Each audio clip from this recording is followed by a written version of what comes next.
All right, so welcome to Dream Body University. Today we're going to be going over the fundamentals of nutrition for weight loss, essentially. You'll probably see a bunch of advertisements online, on YouTube, on Instagram, on social media about eating for your body type. Individual needs might vary based on your genetics, based on your unique genetics, based on your this. Should you do intermittent fasting? Should you do keto? Should you do paleo? Should you do the vegan diet?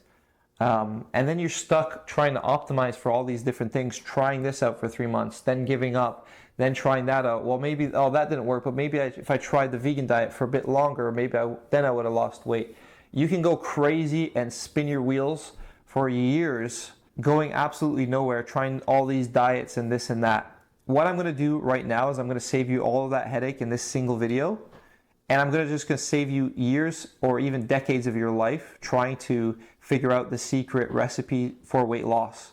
Because basically when it comes down to weight loss, science has broken it down into the fundamental essence of how to lose weight. And this applies to everyone. I don't care if you're black, white, green, blue, if you have diabetes, if you have,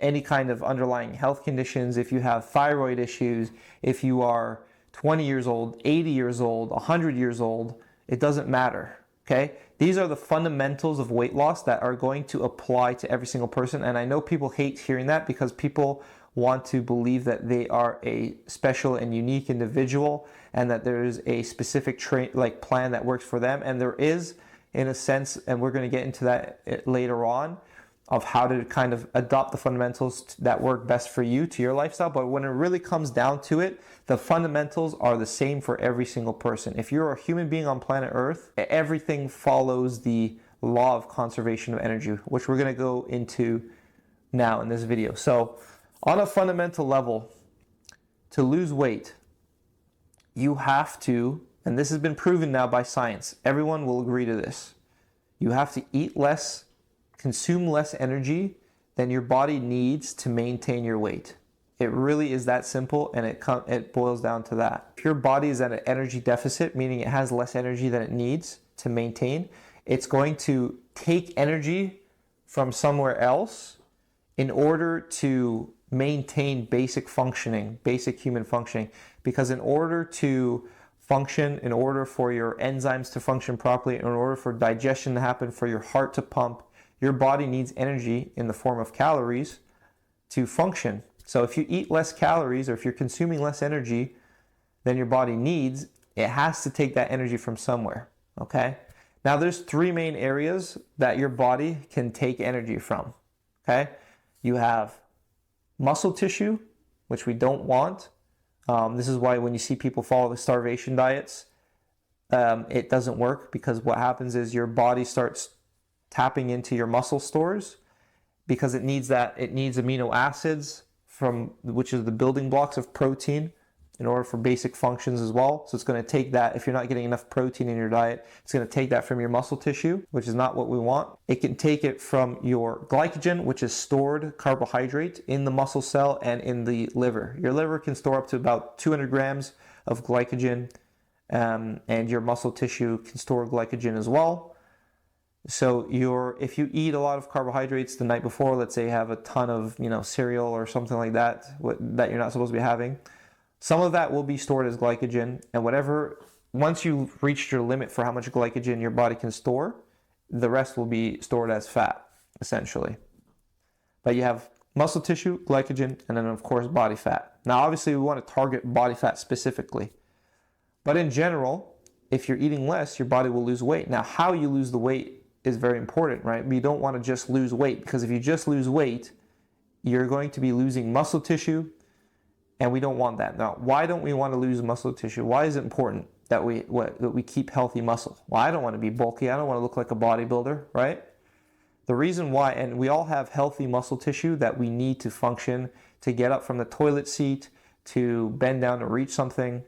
So from a functional perspective, it's very important that we have healthy muscle tissue. That's why resistance training is a very fundamental aspect of this program, because we need to help maintain and improve healthy muscle tissue. Muscle tissue burns more calories at rest than anything else. The more muscle tissue you have, the higher your metabolism is going to be, the more body fat you're going to be burning at rest, the more calories you're going to be burning at rest, the more carbohydrates you're able to eat. Your muscle tissue is basically a carbohydrate sink, which means it's going to be able to suck up all that carbohydrates that you have. That's why I have this massive guy, my friend Tayo. He's this massive guy, just genetically, he's just huge guy, freak of nature, big muscles. The guy eats like crazy amounts of carbs and he feels fine. He doesn't have issues where if I ate that, I would be bloated. I would feel kind of crappy. He can eat tons of carbs and he doesn't put on weight at all because he has so much muscle tissue that it just sucks up all the carbohydrates he has. So it's very important that we have muscle tissue because A, it's going to suck up all of the not all, but it's going to suck up more of the carbohydrates that you are eating and the food that you're eating. And B, because it's going to burn more of that fuel at rest. That's why it's very important that we also eat enough protein in the diet and that we do resistance training at least 3 times a week on a minimum. That way you're going to be building and maintaining muscle tissue, and the protein is also important for building muscle tissue as well. What happens is when you see a lot of people, doing a bunch of cardio in the gym, or if you look at marathon runners, try to look at a marathon runner, the average marathon runner, they don't look like, they're thin, but they're not in like amazing shape, right?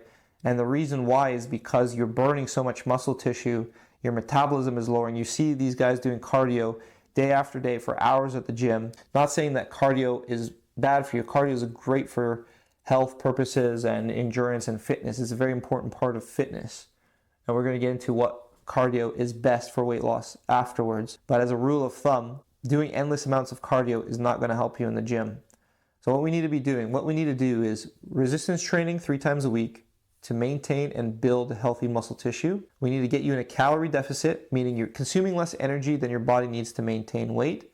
And we need to be getting you eating a ton of protein, more protein than you've ever eaten in your life. That is what contributes to muscle protein synthesis, to actually maintain the muscle tissue, to grow the muscle tissue. If you're spending 3 hours, 5 hours in the gym every week with those 3 resistance training sessions, you need to make sure that you're fueling those muscles with enough protein and amino acids to actually repair and to grow the muscle tissue so we can actually increase that metabolism, make you more anabolic, increase all the fat burning hormones so you become a fat burning machine.